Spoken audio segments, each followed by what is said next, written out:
Welcome to South Carolina. We're in Charleston. So behind me is one of South Carolina's famous landmark. It's the Arthur J. Ravenel Jr. Bridge, and it's supposed to be one of the longest bridges that has the longest cable span. They're known for their rice plantations, and South Carolina is also known to be the only tea producing state in America. So there's a tea plantation here also. Over yonder is a container ship, and I learned last night from my awesome taxi cab driver that shipping containers were actually invented here in South Carolina, because since South Carolina was one of the first ports of America, they needed a way to transport all these materials, and they needed to be able to accommodate the influx of import and export. That's your little tidbit in the history of South Carolina. Shipping containers.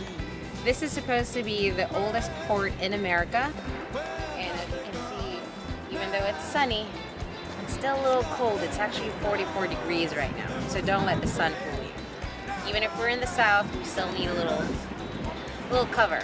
My spirit animal in Charleston. Welcome to the Charleston City Market. Something for dinner. You got it.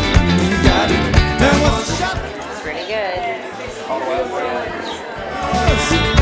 This is the famous shrimp and grits that South Carolina is known for, and this has been recommended by my friend who's also a chef called Spencer Walker, and he has his own blog called Cook to Bang, and it's also been a cookbook. Finding handy stuff so I can bring them. I can put them all in one keychain. Yay! This is the famous palmetto trees of South Carolina, and they actually have an awesome palmetto fountain. But this entire boardwalk is lined with palmetto trees. Found it! Look at this. Oyster mushrooms, kabute. This is for the appetizer, wrapped in banana leaves. Yay! Look what we found. We found lemongrass. Unfortunately, I'm not using this for any of my dishes for South Carolina, but I'm so happy that they actually have this, because this is hard to find. Welcome to South Carolina. We're in Sullivan's Island, which is still part of Charleston. What I'm making today for the Salo dinner in Charleston is I picked a half hog from the Holy City Hogs, and I've actually cut it up into pieces so that it can be used in different dishes for my dinner tonight. Oh, look. So we're at the Holy City Hogs farm, and these are all like the growing pigs. It's like right on it. I was like, the Spanish used to bring pigs with them and drop them off at the different areas they conquered, so there'd be a food source when they got back.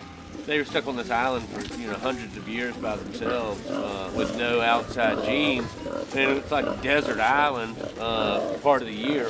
So they had a really feast and famine cycle, and their bodies naturally mutated to produce food into fat in comparison to food into muscle, so they would actually have something to last out the winter months and the lean times.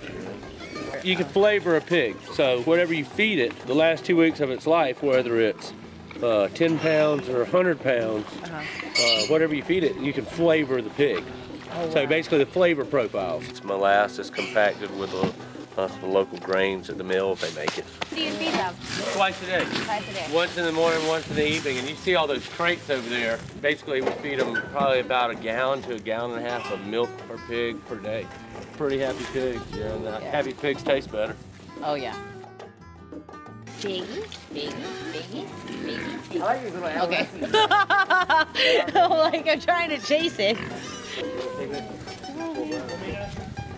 It won't come to me.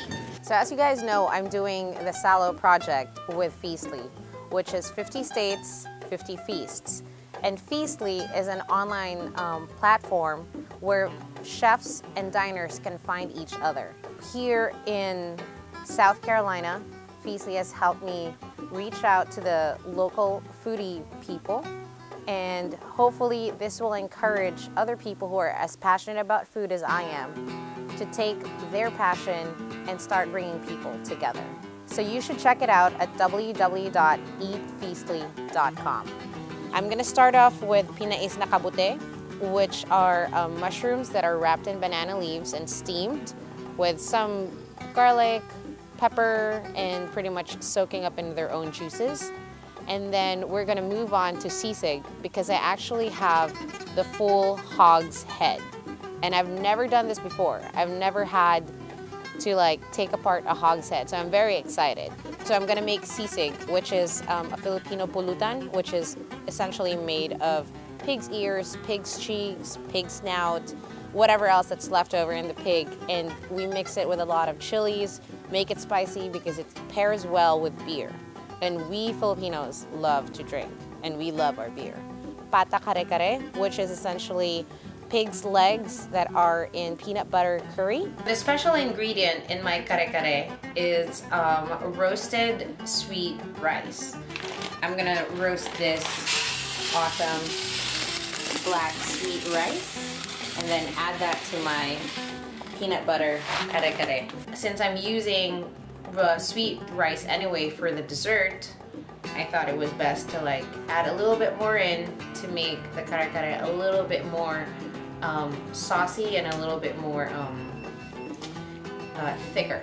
By the way, I forgot to mention, this is spicy coconut vinegar, and this is sauteed shrimp paste. So the sauteed shrimp paste actually goes with the kare-kare. And after that, I'm going to have Inihaw na Baboy, which is grilled, marinated pork. And then we're gonna finish off the dessert with Tupig, which is essentially sweet sticky rice with coconut makapuno, sugar, and wrapped in banana leaves as well.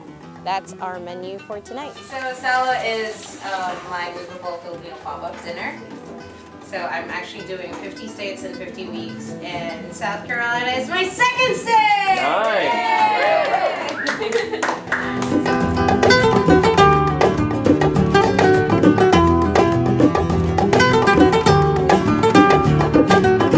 So come follow the Salo Project at www.thesaloproject.com or on Facebook.com/Salo Series, or on Instagram at Salo Series or hashtag Salo Series.